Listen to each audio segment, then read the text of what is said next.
know people in my department. Literally, someone said, 55, ¿no? Today, I'm particularly pleased to introduce our speaker, speaker today, with Kristine Harrison, who has just received her doctorate from the Department of Curriculum and Instruction here at UNO. And Kristine has a very fascinating trajectory in that she has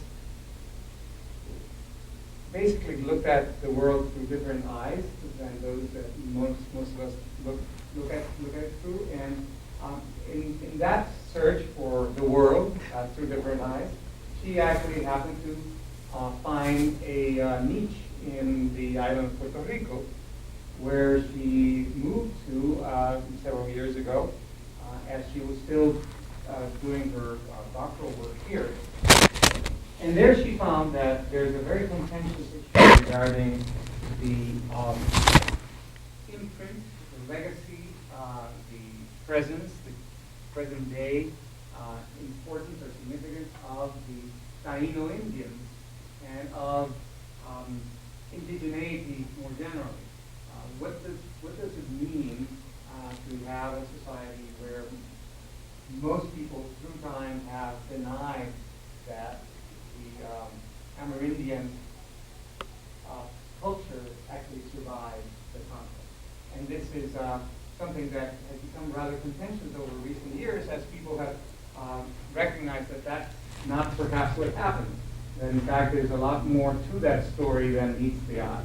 And Kristine decided to look at it from the standpoint of how this is taught through the school systems and how it's incorporated into the curriculum and so on and so forth.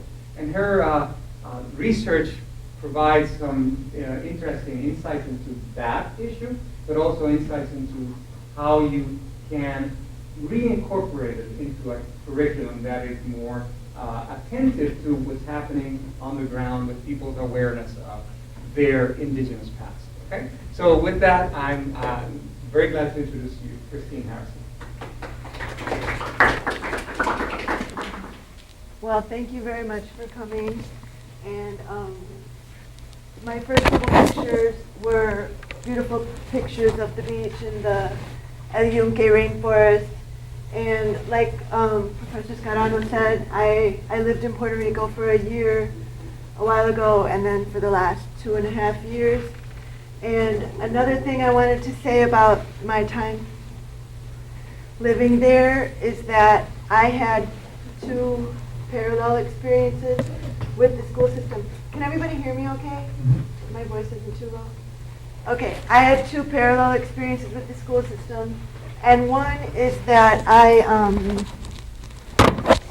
I was studying the school system. I did my proposal to study this topic, but I also had my kids in the school system. And they're 13 and 15. And they're the reason I'm back in Madison, because the school system has a lot of problems, and they didn't learn Spanish. And so while my PhD work, I defend the Puerto Rican school system, I defend teachers, I defend education, even though I'm looking at it politically. Personally, I have critiques of it, so I keep those 2 things separate. Anyway, this is just a picture in the mountains. That's a highway that you could find on a highway map, and from when I was driving around to interview teachers. This is the title. My title is Mapping Language Education Policy and Educational Imperialism, U.S. Schooling the Indigenous Element in Puerto Rican, Puerto Rico. And I did this in curriculum and instruction, like you said. I used the word mapping. Well, I'll talk about the word mapping in a little bit. It's about governing and playing on words with the word map. But the U.S. schooling part, schooling is, I'm using it as a verb here because it's about U.S. The imposition of the school system. And I do use the work of Ivan Illich. I don't know if a lot of people realize that he spent some time and quite a bit of time with Puerto Ricans and in Puerto Rico. And first he was with the church, and then he had educational thinking. And his words are really, or his work is really strong now he critiques education as an institution and how it manufactures demand and perpetuates poverty. So, I mean, there's a lot to him. I can't go into all of that now, but the study is about, as Professor Scott said, like what schools teach kids about themselves. It's about Puerto Rican identity as well as the indigenous part, but it's how schools end up teaching kids who they are. And this is actually, it relates a lot to history. I mean, it's the teaching of history in schools, and history not just in the sense of history is stuff that happened in the past, but when part of history is teaching students who they are or what they are. Like, and for Native Americans and indigenous people, and even for immigrants, this is a really big issue. So my research question was about the role of schooling and teaching this. More specifically, it's language education policy, which is a field and an interpretive frame, which I'll explain in a minute. I'm not really talking about Tainos. That's popularly, or that's the way most people think of the indigenous of Puerto Rico, but since there's a huge neo-Taino movement, and there's a lot of different groups, and they don't all agree, and there's a lot of kind of weird stuff out there about Tainos, and since the image of the Taino gets rather simplified in the books and the way it's taught, I just kind of avoid that word. That's not really what I'm talking about. Can you tell us what that means? Oh, Taino is the name given to the original inhabitants that met Columbus. And I'll talk about that in a minute, but Puerto Ricans are taught that they're this harmonious, kind of democratic racial mix that's kind of like a neat, three parts. And these pictures, by the way, I've got dozens of them scanned. They always show up differently. A lot of times the indigenous person looks kind of stupid or weird, or they're on the bottom, or the Spanish is on the top, or, this is actually a rather beautiful picture that's from a 4th grade book, I'm pretty sure. But anyway, so the Tainos are the name given to the presumed extinct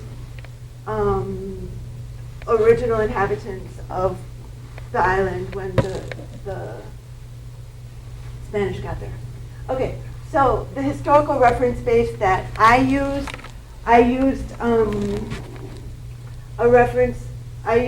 a body of knowledge that's not the official. I know the word official, there isn't exactly an official history. I mean, by official, I mean what is taught in schools typically and what is just presumed to be the case. There's another body of knowledge that by a few different people, and for example, Juan Manuel Delgado Colon, he's one person, he did decades of oral history all across the island, and he found the indigenous past a couple generations back rather than 16 generations back. In the version of his, the different versions of history, like the coast, and like in these maps, you can see this is Old San Juan, and later I have another map, but Old San Juan is really small, and it was a walled city, and then there was the rest of the island, which is mountains. And then he talks about the censuses that didn't count and couldn't count everybody because there's a lot of valleys and caves, and then he reread the documents. Then there's other people who did work, like Tony Castagna did work on the jibaros. Jibaros it's also a concept that's used for the people in the mountains or in the countryside. He was a 4th generation jibaro in Hawaii who was questioning his own family because he had learned that his family is Spanish and Indian. So he started investigating, and he ended up going back to Puerto Rico. He's like younger than me, I think, and he interviewed a lot of people, and there's people with, traditions, and they, different, the way they live and the way they consider it. So anyways, then there's Lynn Guitar. She's done work in Dominican Republic, and Jose Barrero has done work in Cuba. about the same issues of indigenous survival in the Caribbean. And I'll probably mention this again later, but it's not trying to claim, none of them are trying to say that there's some lost tribe out in the forest and that people are, there's people who are 100% blood quantum living out in the forest and those people survived. It's not that. It's just as part of the mix, which, what kind of importance to give it and what kind of a history is it. And in a minute I'll show you the version that's taught in the schools. So this is actually a family. I didn't meet a lot of people because I was dealing with the school system and the curriculum and the teachers, but I did meet this family and this, she's grown up, but you can see what they look like and they still do traditional stuff and they consider themselves indigenous and not Taino. They don't say we're Taino, they just have this way of life. So here's the school version, okay? So instead of what I just mentioned, which is kind of a rich history and more continuity, survival of culture through the Jibaros, this is what is taught in schools. Basically, this is just a page from a 4th grade book, but it kind of sums up the Taino people were pretty much all gone by like 1550 or so, and they were either sick or they were converting to Christianity or they were fleeing the island. So I have a lot of different skins like that, not in the slides, but I had all the books. So this is pretty much what kids are taught in school. Okay, they're just taught that 500 years ago there were these people who lived there, and then somehow for 500 years certain little things existed, like the word hammock, or Puerto Ricans are pretty friendly because the Taino were friendly, or some kind of just really reduced stuff like that. So that's basically what the kids learn.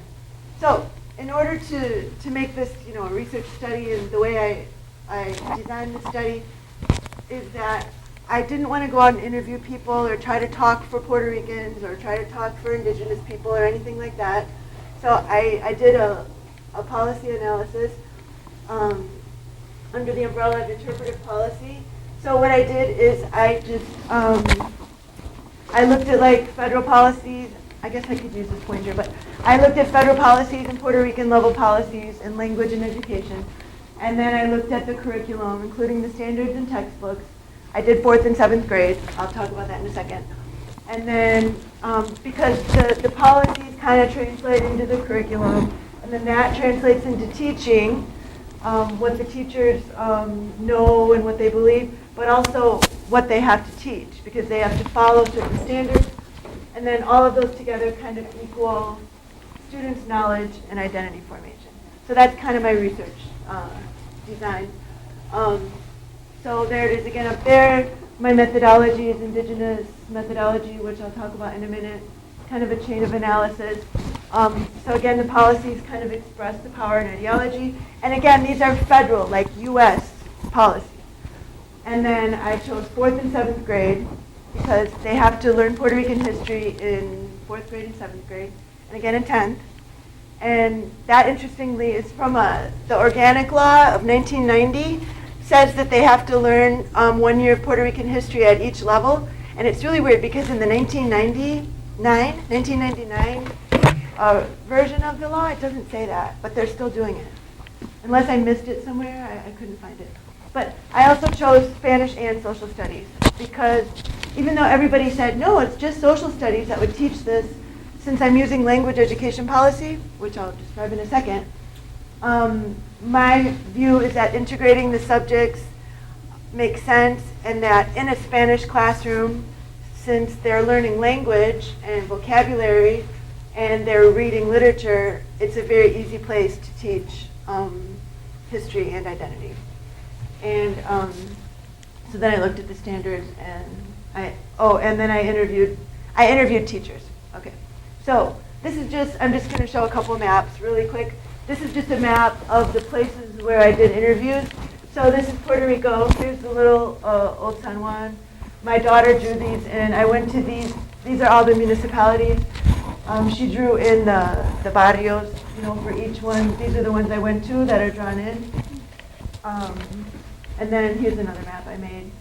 So I unfortunately was living here, and then I went out here, and this is all mountains. So this is just something I made with like the names. If anybody has ever studied the names of Puerto Rican towns and the barrios and the sectores, somebody actually did a PhD on that at the Centro de Estudios Avanzados in San Juan. It's really interesting because a lot of the names are indigenous names, so they're everywhere. Anyways, I'm just going to go back a little bit to the word mapping. I mean, you all probably know, of course, know where Puerto Rico is, and one of the things that people always say is that Puerto Rico is so small, and I got really sick of hearing that because it's relatively small, I mean, when you're going out in the mountains or the road, or you're going to walk, it's not small at all. So if you look at, these are the rivers, and I'm pretty sure there's 1,200 inlets, and this is all mountains. You see that? There's really, and then with all these municipalities and barrios, there's really a lot of different places. So it's really, there's a lot of potential for different people to be in different places, and some of them could be immigrants, some of them would be from wherever, and this is just how I looked at it. This is Paul Miller's map. I'll come back to Paul Miller a little bit later. But, so, now I'm just going to go back to explain the language education policy as a field. This map is Puerto Rico. You can see the 78 municipalities, and the colors are the different educative regions. So that's how it's divided into educative regions. There's about 1,500 schools. There's less than that now because they keep closing. I think 2 years ago they closed 75. This year they closed a bunch more. They're saying they're going to close like 500 more. Yesterday I read that like 56,000 professionals and 250,000 poor people have left Puerto Rico since 2006. So this is a really big issue, but maybe we can talk about that later. But this is about governing language and education. So basically as a field, it's about standardizing the language and building schools, standardizing content of what is knowledge, and then how those are both governed. Yeah, sorry to interrupt, but since you have the map on the board, I just wanted to know, why did you confine your research to the north and northwest and didn't do the other areas? I'm so glad you asked that because I forgot to say. The people who, well, the place out in this area is called La Indiera, and that's where there's more less population, and that's where most historians agree on both sides of the camp that it was the last refuge of the indigenous people, like as the Spaniards, through the centuries. There's this big area out here called La Indiera. I forgot to say that. So some people claim that out towards the west and in the mountains, there was more. And interestingly, when they did the DNA study, which I'll talk about later, apparently 80% of the people out in the west have the mitochondrial DNA. And so anyways, that was just the area. So I just decided to go out to those areas that are more remote and which was, kind of in the romantic past of where they should have survived longer. Even though, like Professor Carano's from Macau over here, there's no reason why there couldn't have been people out here in the rainforest. They could have been everywhere. So, sorry. I just wondered, just to put what you said a minute ago in context of how many schools are closing, et cetera, people leaving the island, like what's the overall population of the island? Oh yeah, it was on that other slide. It was around 4 million. Oh, okay, I'm sorry.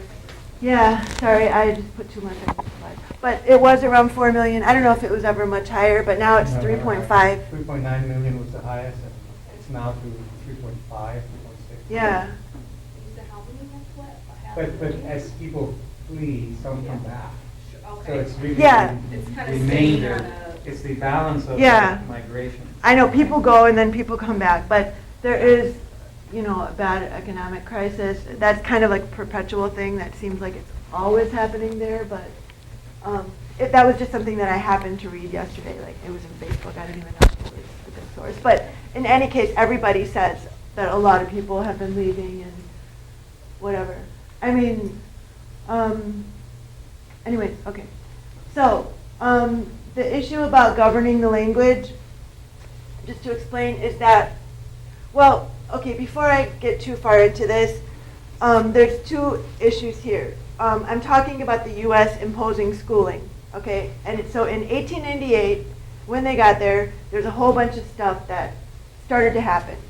And then, but I couldn't do this study about 130 years or 118 years, about 118 years of schooling and 118 years of teaching and curriculum. So I point out some of these things that happened in the beginning because it was the imposition of U.S. schooling, and then I kind of look at now more in detail. So I hope that makes sense. But so this is a little bit more historical still. I mean, the U.S. imposed a monolingual ideology. There were, I mean, dozens of quotes I found about how Americans said Puerto Ricans spoke such bad Spanish that it was barely even Spanish, that they might as well just learn English because the Spanish is so bad and stuff like that. You know, there were years of trying to impose English in different domains for a while in the schools. It just oscillated back and forth.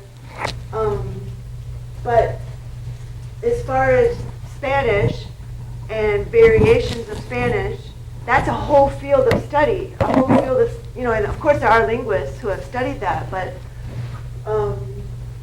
you know, some people said there was a special Jibaro language that the people spoke between themselves.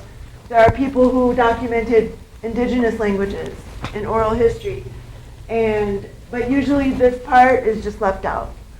The indigenous language, there are linguists, some of the main linguists, who say that in the early 20th century there were still people who spoke. And then this is a teacher, this is Juan Manuel Delgado, they also documented it. Teachers used to say that the biggest problem with kids, and this is throughout all different years of history books, that the kids would come to school and they wouldn't understand them and they had all these words that they didn't know. Even some of the teachers I interviewed said that, especially the older ones, that kids would come and they would have all these words they didn't know. So the point here is just that language got standardized to Spanish.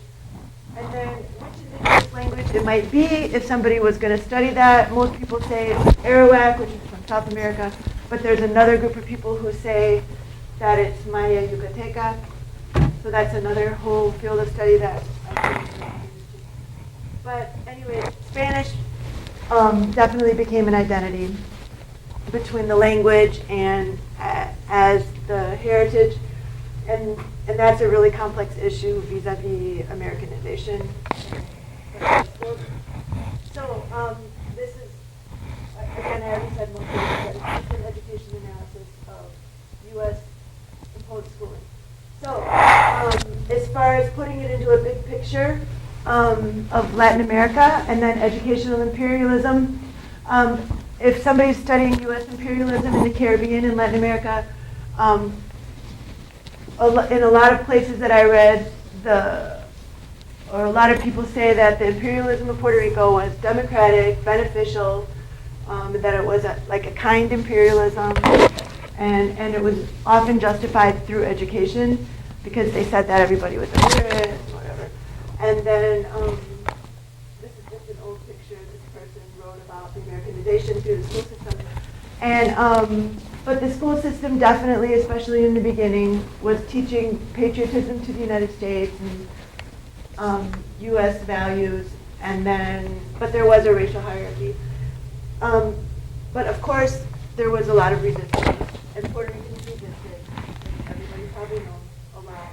There was a lot of cultural resistance, and they thought. I'm just going to skip that. As far as my study, I'm sorry, I think I'm talking too much.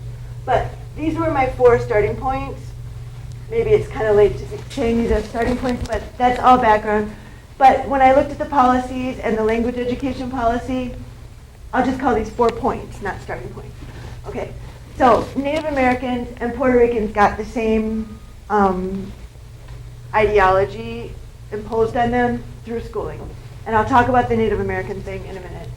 I used the survival literature. I already talked about that. Okay, I already talked about this, that there were 2 different, there's 2 different kinds of histories. And then as far as talking about the first generation, a lot is when that's when the school system came, and then a lot of people had to migrate, and the people that stayed had to go to schools. So that's kind of where I'm starting with. The boarding school ideology, this is really important because at the time when Puerto Rico was invaded, the U.S.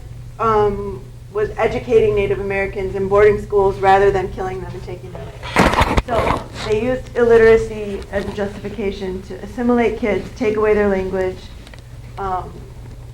and they wanted to, education administrators wanted to extinguish the cultures and get rid of the language and teach them inferiority. So this same ideology for Native Americans was used in Puerto Rico. This picture is, it's a really bad scan. I'm sorry. This is Sosire del Moral's book. It looks much nicer, of course. And she wrote about the cultural politics of schools in Puerto Rico.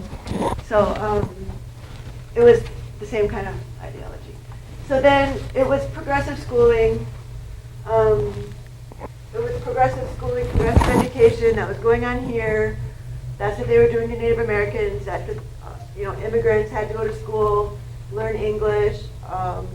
It puts the burden on kids to negotiate their identity between what they have at home and what they learn in school. So as far as the Indigenous question, I already mentioned about the blood quantum, but I'm not talking about blood quantum. I'm talking about their outlook and their identity. So this was my question about schooling the Indigenous element. In Puerto Rico, this is just a map of the Indigenous names. This is a map from a book of what kids would learn, of where the caciques lived, and this would be 500 years ago. So I used indigeneity as a conceptual frame. I think I'm just going to skip over this because I'm talking too much. But this is just the conceptual frame that I used, which was trying to use an indigenous perspective on things rather than a Western Eurocentric frame. So indigenous methodology, it's more about relational ontology, things being connected, language and education and knowledge being integrated and not just rule governed, not just a set of knowledge or pieces of information that are learned in school, but a way of life. I'm probably not doing it justice in just a moment, but We have plenty of time, too. yeah, I know. I was trying to not talk so much. So does anybody have any questions? Am I talking really fast? Or? We have till 1, so. Yeah, I know. But I was hoping people would ask stuff. So I'll try to get to the end and then go back. But I just chose the Indigenous framework as part of the research design because it just fit with looking at education for Indigenous children in the United States, and then that same ideology being transplanted to Puerto Rico, and then trying to imagine what the people and the kids were like then. It was just the most appropriate way to look at it. This is another kind of explanation of the Indigenous framework. It's just trying to use concepts from their point of view. There's an interdependence between things. There's multiple realities. This is a really important thing, which is the connection between the knowledge and the land and the language. And that really comes up if you think about the language in Puerto Rico and the language that different languages that might have been spoken. But what also is important is how to know, because it's often said that Spanish documents are authentic because they're written and oral histories are not. But for a lot of cultures, oral history and what's in memory or songs or music, those things are authentic ways to know things. Anyways, so, and it's also generations of people with the relation to the land. So it just really applies well to looking at Jibaro, or the majority of the people in Puerto Rico that were living in the mountains. So then, get into my repeating plan again. This is all repeating what I just said, so just forget about that. This is just a little bit more about the Jibaros that comes from the oral history. So this again is just who the majority of the Puerto Rican people could have been. One thing about Jibaros is that I'm not an expert on Jibaros, but as I showed, there were a lot of different places, a lot of different areas on the island, so there could potentially be a lot of different types of Jibaros. Okay, one of those scholars told me something like 90 different types he found or something. But someone who did oral history found things like they had language, they had their own language. And this is in the early 20th century. Okay, so this would be like grandparents or parents of people interviewed through oral history. And I'll just say now, since I'm thinking of it, about oral history, for the critics, the people who critique it, a lot of this, there's a couple different people who have done oral history over decades and over a lot of different areas. And if the stories match, it seems to me, I mean, I'm not an expert on oral history either, but it seems that if a lot of different stories match, that it's not just people making stuff up. So, they knew their agriculture very well. One of the claims that the Americans made in Puerto Rico was that they had no food. They were all starving, but I'm not an expert on that either. But I know at different times they exported food to, I heard a talk once about that. Puerto Rico exported food to Dominican Republic. Have you ever heard that? But anyway, so they did know how to work the land, and so this is just their identity was, the Spanish put an identity on, well, no, not the Spanish, the United States.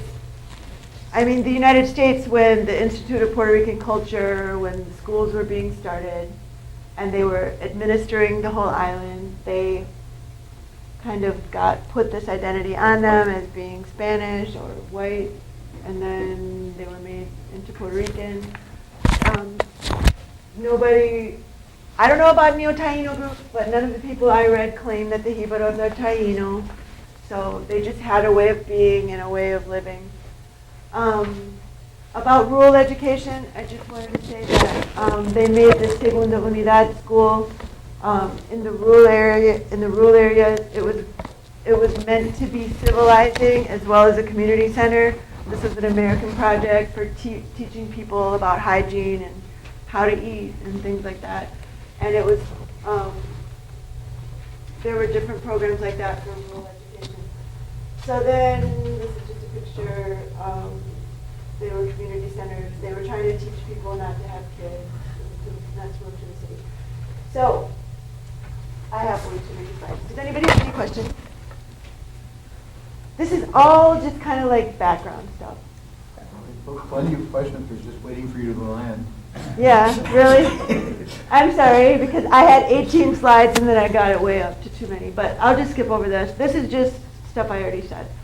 So, now, these are the policies that I analyzed. I'm not going to go into them in so much detail, because now with all that background, which like blew my brain away for like 2 years, I took these policies that are in effect now. I just chose them because either they're in, like, teachers right now have to deal with this, or they're, the Department of Education has to deal with this. this is still something old. The Lake Mohawk Conference, those are old, but so forget about this one. But the Spanish language policy, I still didn't sort out, I'm sorry, but they, in the government, in the court, they still have English. The schools are supposed to be bilingual. Mostly people are not bilingual. So mostly everything is in Spanish. This is the federal law, No Child Left Behind, which most people have probably heard of. I put that down there, because I decided to put the Puerto Rican ones first. So even though they have to abide by this, they have their organic law, and then these are two cartas circulares that are in effect, one for social studies and one for Spanish. So I looked at those. And then as far as teaching culture and teaching identity and teaching about indigeneity, but ultimately they have to abide by No Child Left Behind. This one I'll talk about later, the Native American.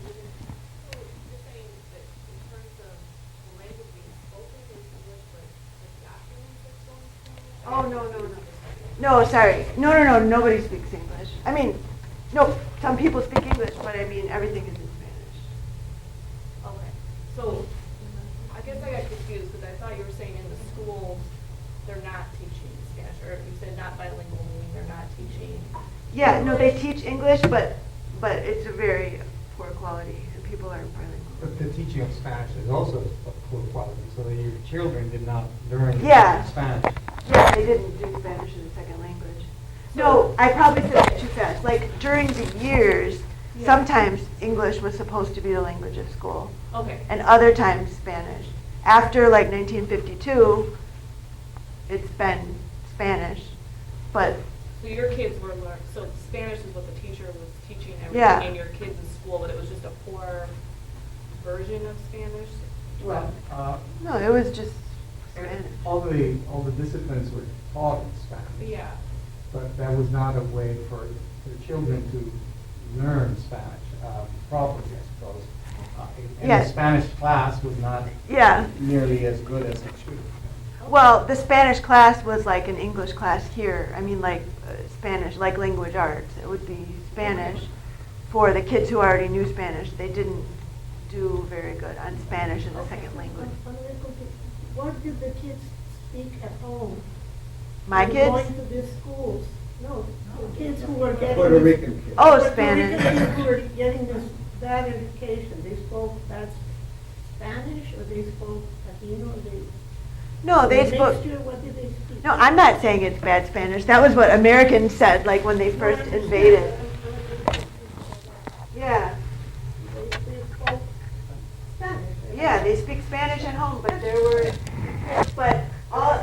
was just saying that especially earlier on, there were variations, like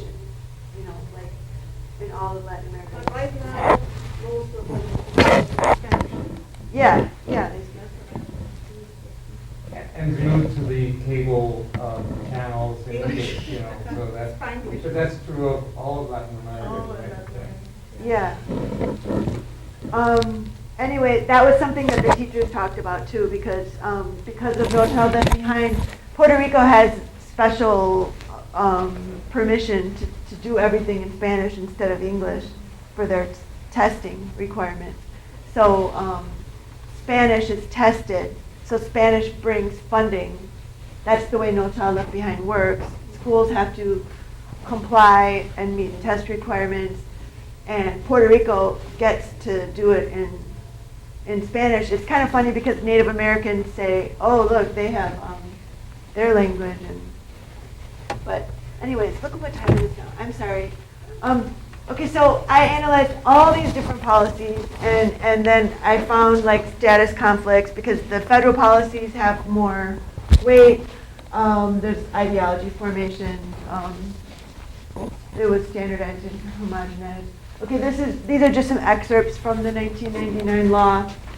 I don't really have time to talk about these, but for years, Puerto Ricans fought to make the standards Puerto Rican and not American, and to get, Puerto Rican history, culture, identity in there.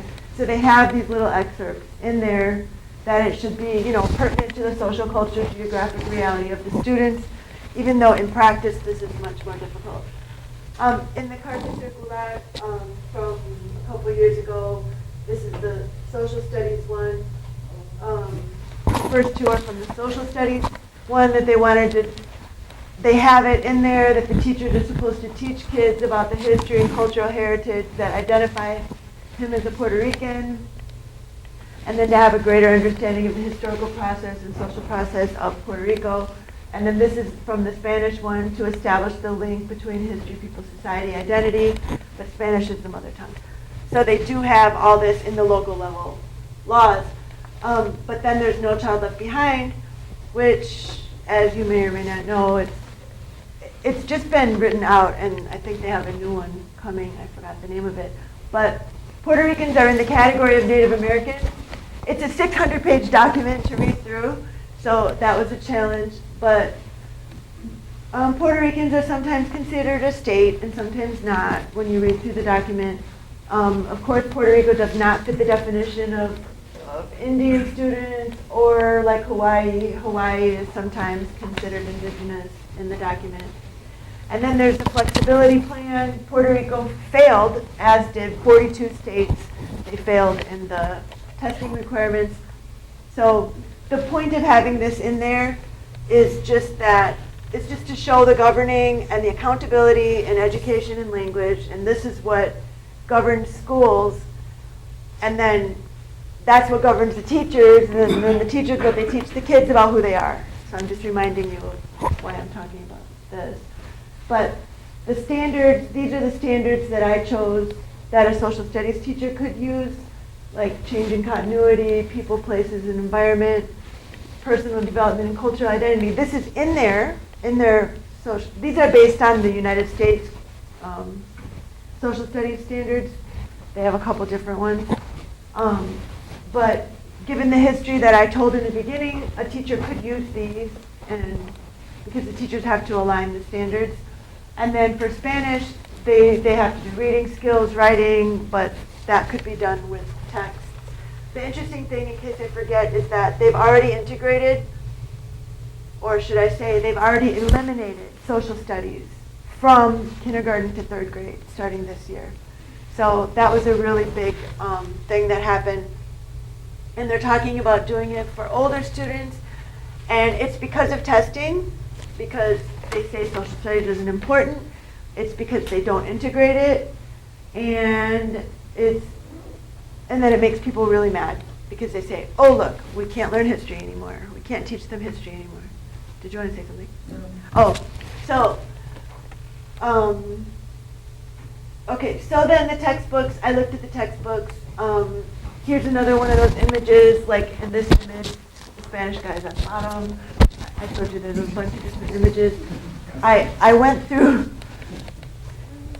This is the 4th grade one that's used now. I actually went through textbooks, like dozens and dozens of textbooks, like old ones that I don't know if they're still used or not, because in the Department of Education, they just opened up their library to me. But this is the one that's used now for 4th grade. So the thing about the books is that teachers have to use the standards. So this is what comes up with the teachers, is that the teachers have to start with the standards.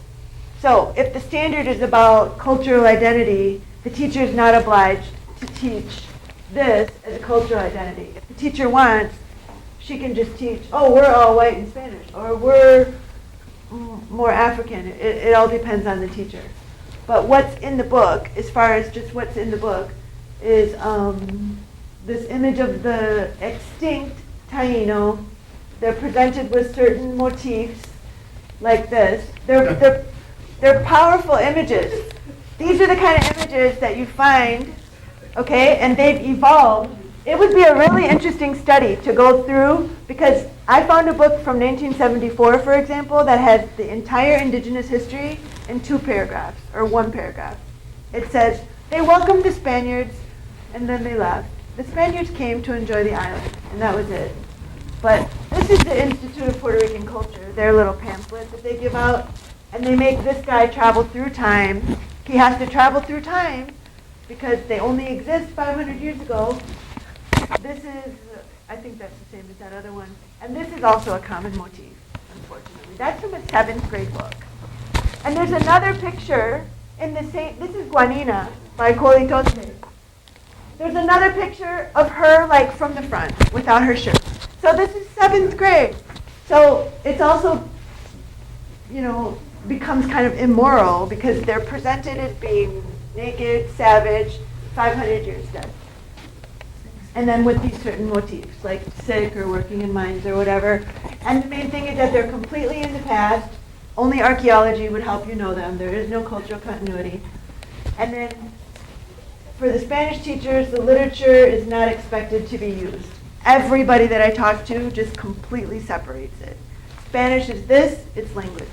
Social studies is this, without even thinking about how you could integrate that with poems, with stories, with lots of things. So, maybe you're going to get to this, but I know that this is kind of about the education system, but I'm wondering, so is there like a population in the country that really considers themselves Taino and, you know, is embracing that, or are there kind of, I'm thinking about like the Mayans, people now are kind of wanting to assimilate or, you know, take that back as their cultural heritage. Is that happening in Puerto Rico, or? Yeah, that's, maybe you've heard more about it than me. I actually avoided that on purpose because I heard early on that there's 22 groups on the island, and then there's a whole bunch more like in New Jersey, and all these people are like reclaiming, and they all have like different ways of doing it. Like some of them are in New Jersey doing like ceremonies and wearing feathers, and others are, there's one group that I got to know, and they call themselves just Movimiento Indígena, Jíbaro Boricua.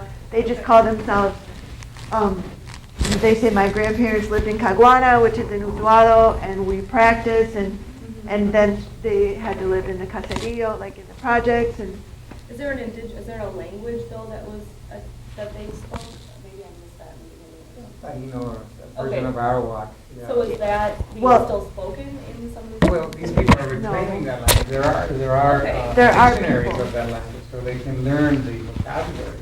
there are people, and there's all these different groups, but it's like another huge field of study to look at all these groups and what are they doing. Some are doing academic studies on reconstructing the language, but I was trying to get this done faster than 2 years, and I just purposely avoided them because I was trying to stay focused on, like, I'm just doing the policy in the schools and the curriculum without getting, like, because if I would have gone to meet too many people who were making these claims, it might have, you know, I don't know, made I guess maybe I wasn't really clear. I was just thinking, are there still communities in Puerto Rico where people have never really, like, they've relinquished that, where they've always, like, generationally have continued speaking that language and lived with that identity? Okay.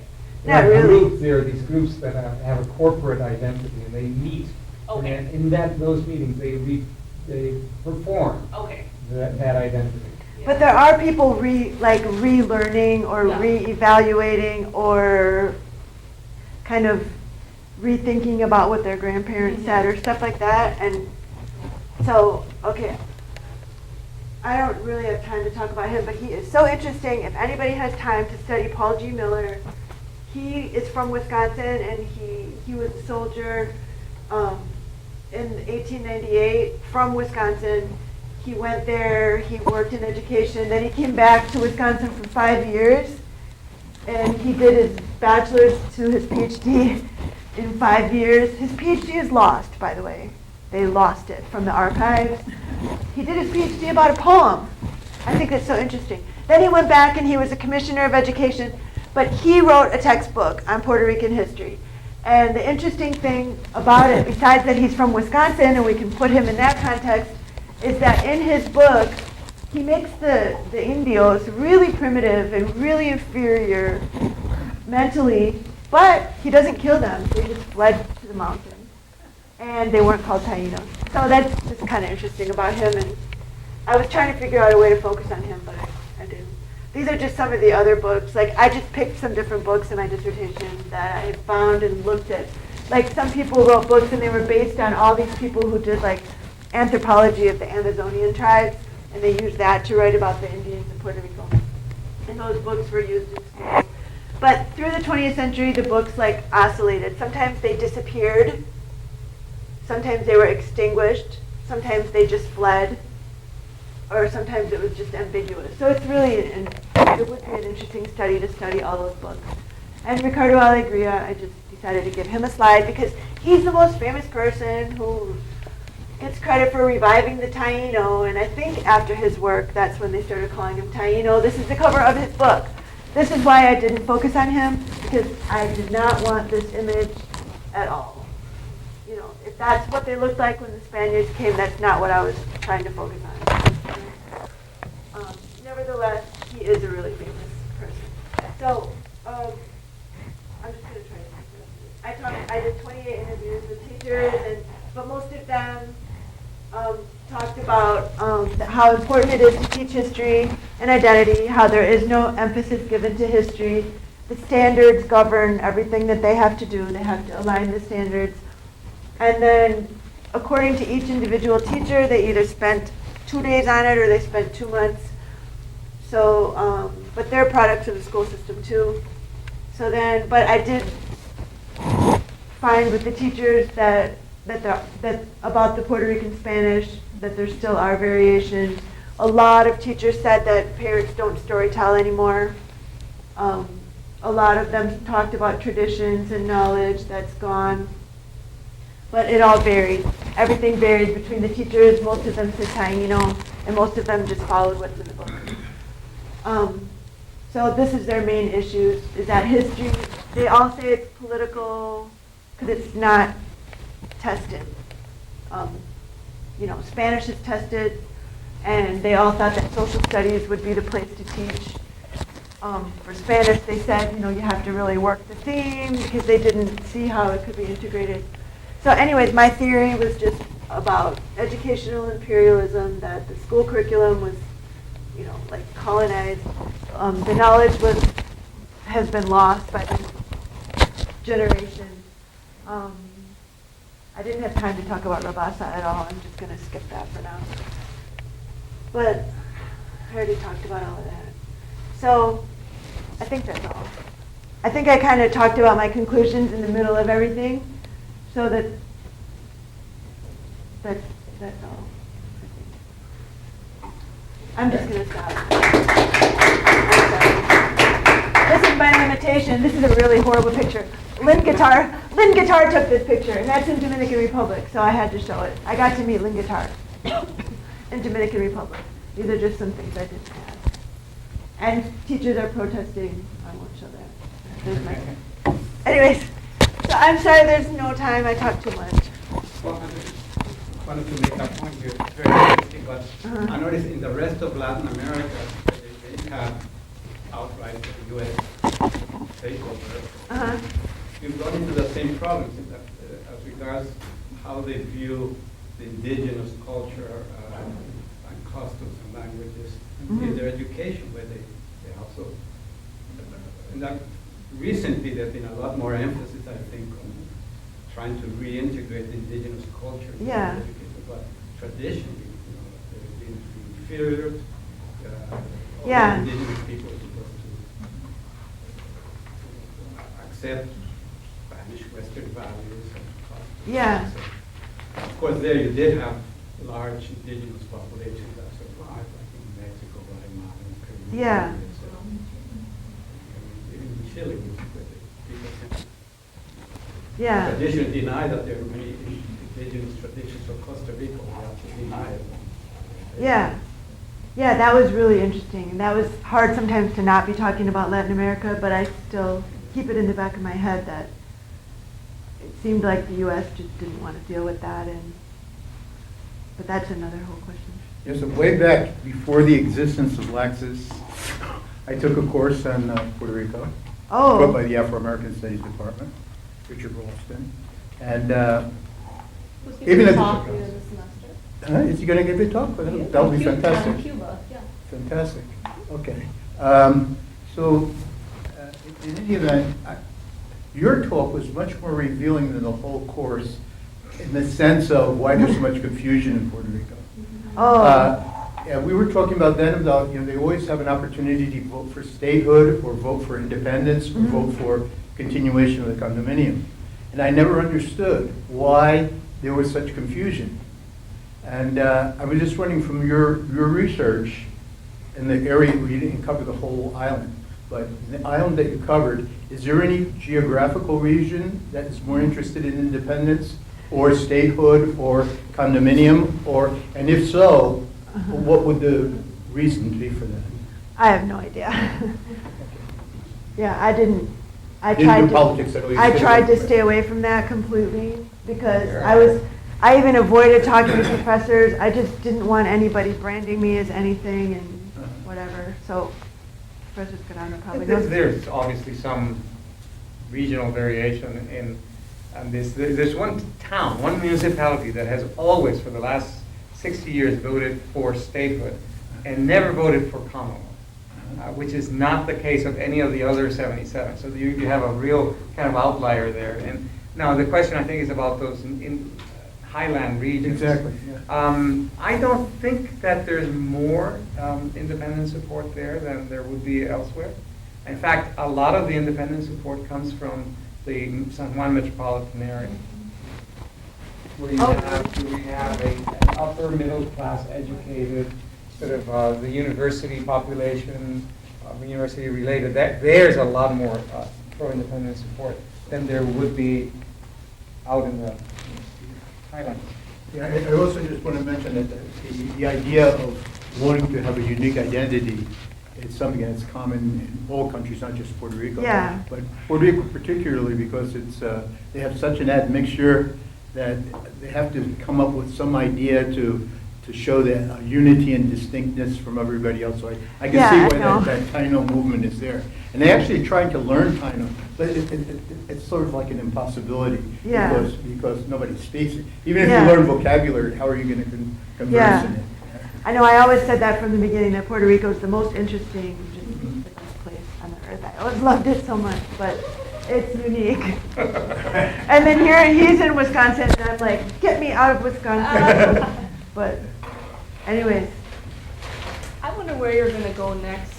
Do you have further plans? Yeah, that's a good question. I have all these great ideas that I would like to do if I could live there, like teacher training workshops, even teacher training workshops on how to negotiate the standards and how to deal with them, and or this historical stuff, because a lot of them do look for different materials and stuff.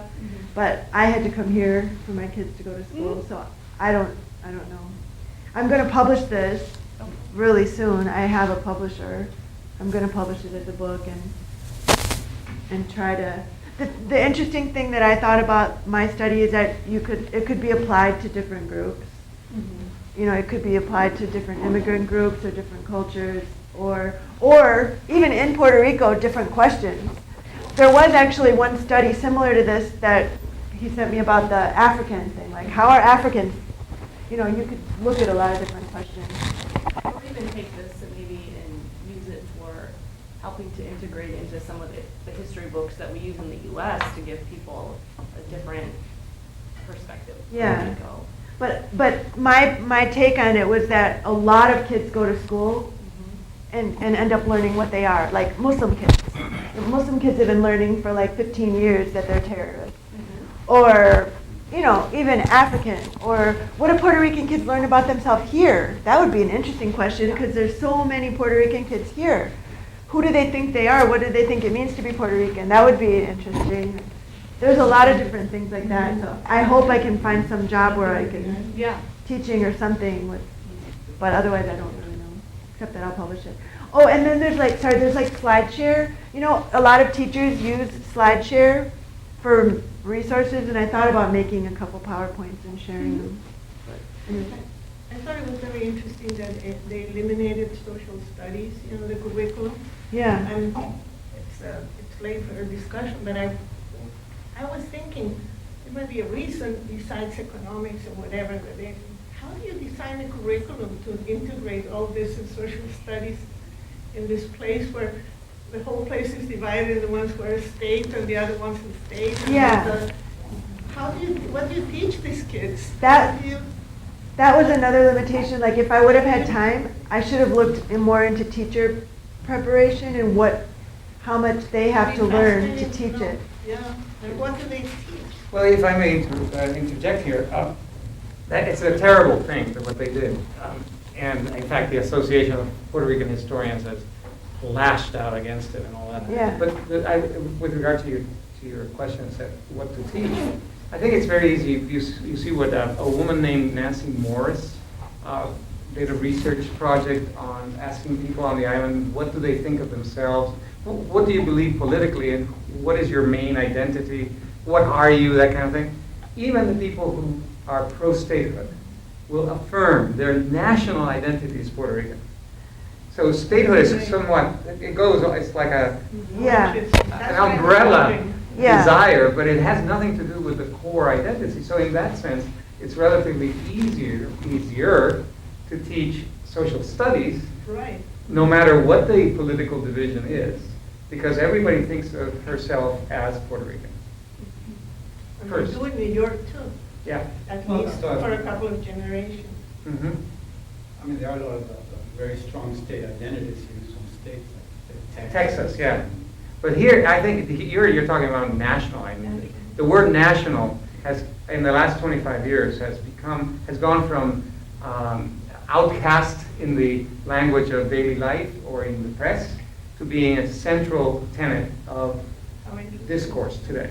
So we talk about, la política nacional. So that 50 years ago would have been scary because it goes right against the sort of the assimilationist narratives. Yeah, that was why I tried for my conclusion, and I would love to do teacher training, because if it does continue, the integration of Spanish, I don't think it has to be that bad. Like, if I were teaching Spanish language, and I knew that social studies had been eliminated, they did double the time for the social studies, for the Spanish. I mean, the kids don't go home early. They have 140 minutes of Spanish and 0 of social studies. So a good teacher, if I were teaching Spanish, I would say, okay, well, we need to learn all this stuff. Let's do it Right, with Spanish. social studies. Yeah, I mean, they can have stories, poems, narratives, stories. and then use vocabulary, do writing, do spelling. So You is can- that because Spanish is tested and Yeah. social studies isn't? That's what they say. I mean, I don't know if it's so political that somebody Okay, made. what are the changes they're doing now to No Child Left Behind? Oh, I think they voted it out, and a new one. I forgot the name of it. I forgot the name of it, but a new one is supposed to come in. But essentially doing the same things.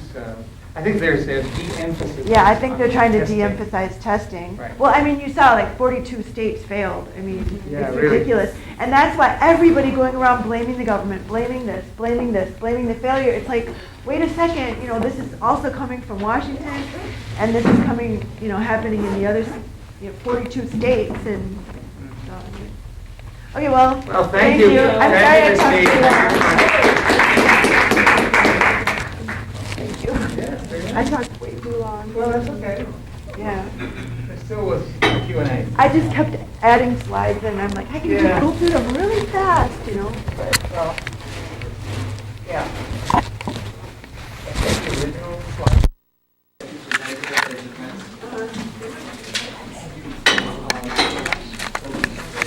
I realize.